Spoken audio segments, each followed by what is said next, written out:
Olá! Antes de começar, quero te provar a importância do que vou falar. Olha só o poder impressionante da redução da pressão arterial dessas medidas. Esta tabela é da diretriz da Sociedade Brasileira de Cardiologia sobre hipertensão. Tudo isso é com base em muitos estudos. Vamos agora fazer um exercício. Vamos supor que sua pressão tem ficado 160 por 95, que é a hipertensão estágio 2. Aí você assistiu esse vídeo, resolveu seguir as recomendações, notou que estava acima do peso e resolveu perder uns quilinhos. Com muito esforço, emagreceu 5 quilos.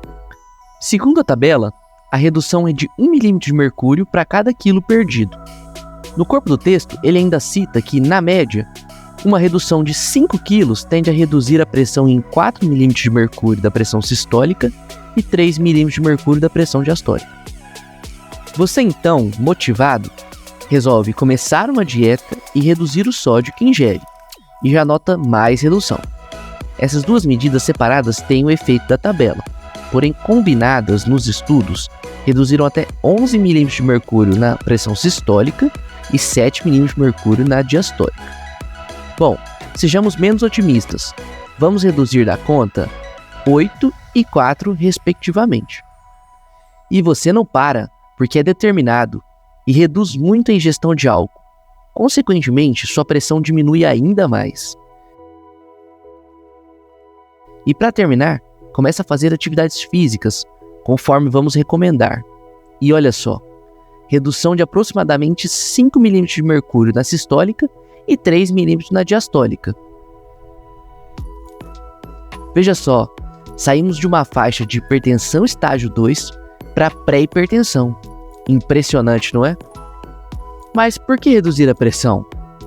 Veja, a cada 5 mm de mercúrio na pressão, só 5 mm de sistólica que diminuir, reduzimos em 7% as chances de doenças nas artérias do coração que propiciam infarto, 15% a menos de chance de AVC, 14% de insuficiência cardíaca, 11% de todos os eventos cardiovasculares e 5% a menos de mortalidade.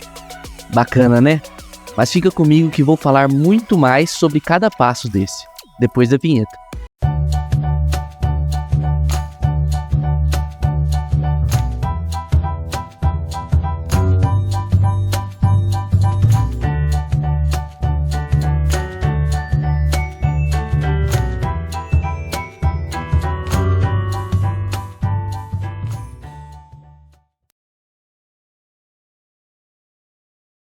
Olá, pessoal! Hoje vamos falar sobre um tema muito importante para a saúde, o tratamento não medicamentoso da hipertensão arterial. Este é um tema que, confesso, nós médicos gastamos muito menos tempo com as orientações durante a consulta do que deveríamos, e, consequentemente, os pacientes aderem muito menos. Pessoal, hoje é dia de falar o que ninguém quer ouvir, mas se você me der alguns poucos minutinhos, posso te mostrar a real importância dessas medidas. Claro, nada do que vou falar hoje é tirado da minha cabeça, como a maior parte do conteúdo hoje presente na internet. Será tudo baseado na diretriz brasileira de cardiologia sobre hipertensão. Para quem quiser consultar, o link estará na descrição, mas não se assuste, vou trazer ela de forma simplificada para que você entenda. Reforço a importância de ouvir e seguir as recomendações, pois já te mostrei o real impacto delas na pressão arterial. Te garanto que seguindo elas, você irá reduzir muita quantidade de medicação necessária para controlar sua pressão.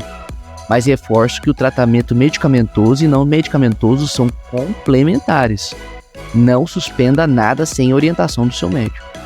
A hipertensão é uma doença comum que afeta muitas pessoas no mundo. Olhe só esse gráfico disponibilizado na diretriz. A chance de aparecimento da hipertensão aumenta muito conforme a idade aumenta.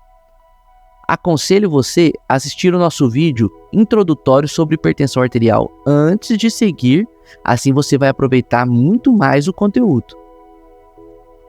Voltando, olha só, vamos acompanhar a linha vermelha. Até os 70 anos, quase 70% das pessoas terão hipertensão. Olha o impacto de cuidarmos bem dessa doença e informarmos a todos. Ressalto que as medidas citadas no vídeo de hoje ajudam a reduzir muito a pressão arterial e, além disso, podem prevenir ou atrasar o aparecimento para aqueles que não têm. Por isso, ao final, compartilhe esse vídeo para que mais pessoas possam se beneficiar. Olha só que bacana a quantidade de coisas que a diretriz cita que tem o potencial de reduzir a pressão. Veja só que curioso, fala até sobre controle de estresse, espiritualidade e religiosidade. No vídeo de hoje falaremos sobre as principais, para que não fique muito extenso e cansativo. Vamos lá? Sobre o padrão alimentar, 2 dietas têm validação científica segundo a diretriz: a dieta DASH e a dieta do Mediterrâneo. A dieta DASH se baseia no maior consumo de frutas, hortaliças, laticínios com baixo teor de gorduras e cereais integrais, além do consumo moderado de oleaginosas, e orienta ainda a redução no consumo de gorduras, doces e bebidas com açúcar e carne vermelha. A diretriz fornece essa tabela com as porções diárias recomendadas. Pause, leia e printe se quiser. Importante que a dieta deve sempre ser individualizada, portanto procure um nutricionista para adequação. A recomendação da ingesta de sódio diária para hipertensos é de 2 gramas dia, 2 gramas de sódio, ou 4 a 5 gramas de sal de cozinha, no dia. Importante, deve ser considerado o sódio presente em outros alimentos, não apenas o sal de cozinha utilizado.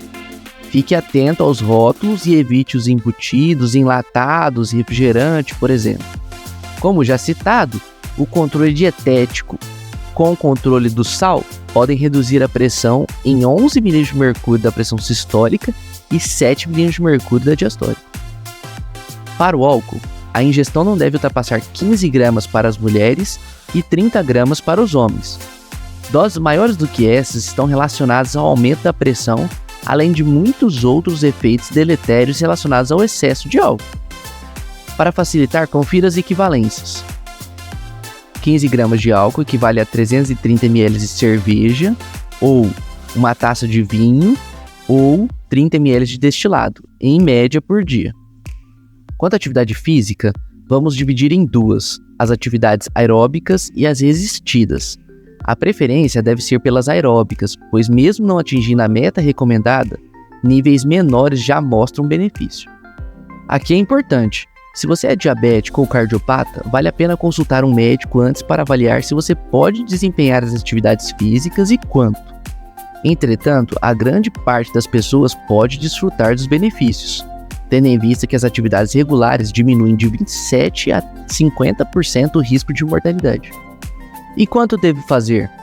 A recomendação é de pelo menos 30 minutos por dia por 5 a 7 dias por semana, totalizando 150 minutos por semana de atividades moderadas, que são caminhada, ciclismo e natação, ou 75 minutos de atividades intensas semanais. Bom, vamos nos ater aos 30 a 40 minutos por dia por 5 a 7 dias. Mas é caminhada, não passeio. E caminhada no trabalho não conta, viu? Eu ouço muito essa. E para não estender demais, o tabagismo deve ser combatido fortemente pelos seus infinitos malefícios, pois agravam e antecipam as complicações da hipertensão, como o infarto e o AVC. A diretriz ainda cita a redução do estresse, medidas respiratórias, musicoterapia, acupuntura, religiosidade e espiritualidade. Essas medidas parecem ter benefício nos estudos para a redução da pressão. Pessoal, espero ter ajudado a tirar algumas dúvidas e se tiverem mais algumas, deixe nos comentários. E não esqueça de dar o like, eu acho que esse vídeo completinho merece, hein?